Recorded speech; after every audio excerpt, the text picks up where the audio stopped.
मुश्किलें आते हैं सफलता के राहों में, ये कौन नहीं जानता। कि मुश्किलें आते हैं सफलता के राहों में, ये कौन नहीं जानता। फिर भी वो मंजिल पा ही लेता है जो हार नहीं मानता। नमस्कार दोस्तों, स्वागत है आप सभी का आपके अपने चैनल आकाश एकेडमी पॉइंट में। प्यारे बच्चों, जैसा कि पता है मैंने आपको जो ट्रिगोनोमेट्री है ये मैंने आपको बता दिया था कि ट्रिगोनोमेट्री में क्या क्या चीज़ें इंपॉर्टेंट है। और आज मैं आपको बताने वाला हूँ जो ट्रिगोनोमेट्री जो आपका है त्रिकोणमिति के अनुप्रयोग। यहाँ से हाइटेंस डिस्टेंस जो होता है यहाँ से क्वेश्चंस बनते हैं। यहाँ से मैं सिलेक्टेड 3 इंपॉर्टेंट क्वेश्चंस बताऊंगा जो आप लोग के लिए बहुत ज़्यादा इंपॉर्टेंट है सर। और इस चैप्टर के जो कंसेप्ट है वो आपका जो अगर आपका अगर त्रिकोणमिति अगर क्लियर है, ठीक है, त्रिकोणमिति अगर आपका क्लियर है तो आप इजीली इस चैप्टर को समझ सकते हैं, बना सकते हैं, ठीक है। और आप लोगों को बता दूं कि 11 से भी अगर त्रिकोणमिति थोड़ा क्वेश्चन पूछा जाता है, ठीक है, कॉन्सेप्ट से, तो वो चीज़ भी आप लोग देख लीजिएगा थोड़ा सा। अगर आप लोग 11th भी पढ़ना चाहते हैं तो कमेंट कर दीजिएगा, मैं थोड़ा बहुत टॉपिक आपको पढ़ा दूंगा, जैसे कि क्वाड्रेंट रूल वगैरह जो है ये 11th में आता है, ठीक है। जैसे कि आप लोग पढ़े हो कि साइन 90 डिग्री, मतलब जो भी आपका साइन हो गया, कॉस हो गया, कॉट हो गया, टेन हो गई, जितना भी है ये लास्ट आप 90 डिग्री तक वैल्यू ही पढ़े हो। लेकिन जब आप लोग 11th में जाओगे ना तो आप लोगों को यहाँ पर रहेगा 180 डिग्री रहेगा, 360 रहेगा, मतलब इन्फिनिटी तक आप लोग का रहेगा, ठीक है। यहाँ पर आपको बताना पड़ेगा वैल्यू उसका क्या होगा, तो वो आगे आपको वीडियो पे मिल जाएगा। सो फ्रेंड देखिए, क्वेश्चन हमारे पास क्या है, यहाँ पर इंग्लिश से भी क्वेश्चन है। क्या है कि 1 मीटर क्या है, 1 मीटर ऊंचे खंबे की छाया पृथ्वी पर यहाँ पर 2√2 लंबाई है, तो सूर्य का उन्नयन कोण क्या होगा। सबसे पहले एक चीज़ आप लोग समझ लीजिए, ठीक है। जैसे कि ये वाला जो मैं आपको बता रहा हूँ, ध्यान से सुनिएगा। देखिए आपका जो नीचे वाला कोण होता है, ठीक है, ये आपका उन्नयन होता है। जो ऊपर वाला जो ऊपर में होता है ना, ये अवनमन कोण होता है। इस चीज़ को भी याद रखिएगा, ठीक है। तो यहाँ पर उन्नयन कोण बोला है, तो डायरेक्टली आपको पता चल गया कि वो नीचे वाला ही कोण होगा, ठीक है। तो यहाँ पर देखो, इसके जो भी बोलेगा इसी का अनुसार करना है। देखो 6 मीटर ऊंचे जो है आपको एक इस प्रकार से खंबा मैंने बना दिया, ठीक है, 6 मीटर ऊंचा, ये है 6 मीटर, ठीक है। अब बोल रहा है कि पृथ्वी की छाया, उसकी छाया तो कुछ बनेगा, छाया कहाँ पर बनता है, जमीन पे बनता है, तो जमीन पे बना दिए, ठीक है। ये कितना मीटर है, तो 2√3। यहाँ पर कोण भी बनेगा, तो इसको हम मिला देंगे, ठीक है। यहाँ पर कोण बनेगा, यहाँ पर कोण सूर्य का जो उन्नयन कोण होगा ये चीज़ आपको बताना है, यहाँ पर थीटा आपको बताना है, ठीक है। और देखो यहाँ पर दिया हुआ है P दिया हुआ है और B दिया हुआ है, यानी कि ये आधार है और ये आपका लंब है, ठीक है। ये आपका लंब है, बात समझिए, ये आपका लंब है और ये आपका क्या है, आधार है, ठीक है। ये आपका आधार है, बात समझ गए। और ये आपका कर्ण है जिसे हम लोग एच बोलते हैं, ठीक है, इसे हम एच लिख देते हैं सिंपली, ठीक है। तो आप सिंपली कुछ भी नहीं करना है। अब आप लोग देखो यहाँ पर सिंपली एक छोटा सा चीज़ आपको देखना है। क्या देखना है कि देखो यहाँ पर P दिया हुआ है और B दिया हुआ है। P और B का संबंध कहाँ पर लगता है, तो सिंपल आपको पता होगा कि टेन थीटा में लगता है, ठीक है। तो टेन थीटा बराबर P बटे में B होता है, यानी कि लंब बटे में आधार, ठीक है। तो अब हम लोग टेन थीटा बराबर लिख देंगे, P आपके पास कितना है, तो 6 है, तो 6 लिखेंगे।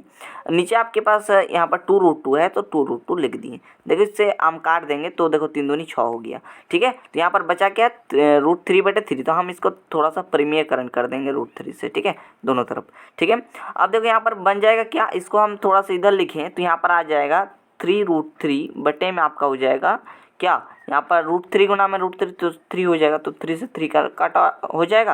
और यहाँ पर टेन थीटा इक्वल टू √3 का मान, 10 कितना का मान √3 होता है, तो आपको पता होगा 10 60 डिग्री का, तो 10 से 10 तो कट जाएगा, तो थीटा इक्वल आपका 60 डिग्री बचा, इसलिए आपका राइट आंसर 60 डिग्री हो गया। मैं पूरा डीपली बता रहा हूँ ताकि दिक्कत ना हो, ठीक है।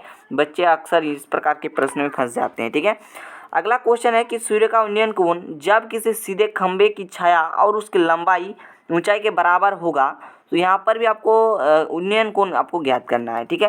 तो देखो हमने इस प्रकार से ऊंचा, ठीक है, एक खंभा है और यहाँ पर आपको उन्नयन कोण बनेगा, ठीक है, यहाँ पर कुछ उन्नयन कोण बनेगा, ठीक है। तो मैंने इस प्रकार से कर दिया और यहाँ पर आपका थीटा है, ठीक है, यानी कि उन्नयन कोण है। ये आपका क्या बोल रहा है कि जो उसकी छाया की ऊंचाई है, ठीक है, खंबे की छाया और उसकी लंबाई की जो ऊंचाई जो बोलते हैं, ये आपको ऊंचाई है, मान लो भी एक से और ये भी एक से, मतलब दोनों क्या है, बराबर है, दोनों क्या है, बराबर है, बस समझ गए। ये भी बराबर, ये भी बराबर, यानी कि यहाँ पर भी P दिया हुआ है और B दिया हुआ है ना। आप कलर को थोड़ा सा चेंज कर लेते हैं, ठीक है। आप देखो ध्यान से सुनो, हम यहाँ पर भी क्या लगाएंगे, टेन थीटा का लगाएंगे, ठीक है।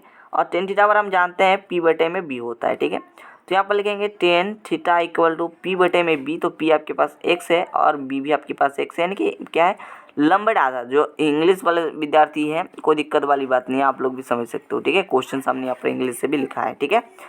तो यहाँ पर x से x कट जाएगा तो आपके पास बचेगा क्या, 1 बचेगा। तो tan कितना डिग्री का वैल्यू जो है 1 होता है, तो आपको पता होगा कि tan 45 डिग्री का वैल्यू 1 होता है, ठीक है। यहाँ पर 10 हो गया, तो 10 से 10 कट जाएगा, ठीक है। 10 से 10 तो कट जाएगा, तो थीटा के पास आपके पास कितना बचेगा, तो 45 बचेगा।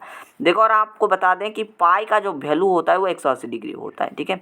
आपको मान यहाँ पर देखिए 1 भी नहीं दिया हुआ है, इसके पाई के फॉर्म में दिया हुआ है, ठीक है। और देखो, हम पाई बराबर जानते हैं कि 180 डिग्री होता है, तो हम क्या करेंगे यहाँ पर सिंपली, थोड़ा सा आपको समझना है। यहाँ पर क्या करेंगे, देखो सभी से पाई/6 है ना, तो 180 में हम 6 से भगा देते तो 3 6 38 डिग्री आ रहती है, तो होगा नहीं। फिर पाई/4 है, ठीक है, मतलब 180 को 4 से भगा दे रहे हैं, ठीक है। तो देखो इसमें कट जाएगा 45 डिग्री से, यानी कि पाई/4 हो गया। इसमें भी नहीं जाएगा, ठीक है, इसमें 60 डिग्री हो जाएगा। तो आपका ऑप्शन नंबर 20 सटीक उत्तर हो गया, ठीक है। अगला क्वेश्चन देखिए हमारे पास क्या है। देखिए, हम थोड़ा सा लेंदी बना दिए वीडियो, लेकिन इतना लेंदी हम नहीं बनाएंगे, ठीक है, क्योंकि 5 मिनट ही मेरे लिए सटीक है, क्योंकि और भी मुझे काम है, ठीक है, वरना मैं और भी आप लोगों को वीडियो देता, ठीक है। खैर देखिए, अगला क्वेश्चन है कि यदि एक उद्ग्रह खंभे की ऊंचाई की छाया की लंबाई √3 गुना है तो छाया का उन्नयन कोण क्या होगा। आप बोल रहा है कि यहाँ पर देखो, ध्यान से सुनिए, हो गई वही चीज़, आपको वही फिगर आपको बनाना है, ठीक है। यहाँ पर आपके पास थीटा बनेगा, यहाँ पर आपके पास थीटा बनेगा, ठीक है। यहाँ पर बोल रहा है कि ऊंचाई, ठीक है, ऊंचाई, यहाँ पर बोल रहे हैं ऊंचाई छाया की लंबाई की 3 गुनी, मतलब ये जो छाया है ये हमारे पास x है, और ये आपका ऊंचा जो है ये बड़ा है, यानी कि √3x हो जाएगा, ठीक है। यहाँ पर भी वही संबंध बैठा दो, आपके पास आ जाएगा आंसर √3x, ठीक है। तो फ्रेंड्स, आप भी यहाँ पर क्या जानते हैं, ये होता है P और ये होता है B। यहाँ पर tan थीटा का फॉर्मूला आपने अप्लाई किया तो यहाँ पर आपके पास आ गया √3x बटे में x, ये वाला, ठीक है। तो यहाँ पर x तो कट जाएगा, तो आपके पास √3 बचेगा। तो √3 का tan√3 का वैल्यू 60 डिग्री होता है, तो 10 से 10 तो कट जाएगा, तो आपके पास 60 डिग्री बचेगा। तो आपका option number D right answer हो जाएगा, ठीक है। तो गाइज, इस प्रकार से मैंने टॉप इंपॉर्टेंट क्वेश्चन बताया। चलिए मिलते हैं नेक्स्ट वीडियो पे बहुत जल्द, तब तक के लिए थैंक यू, जय हिंद।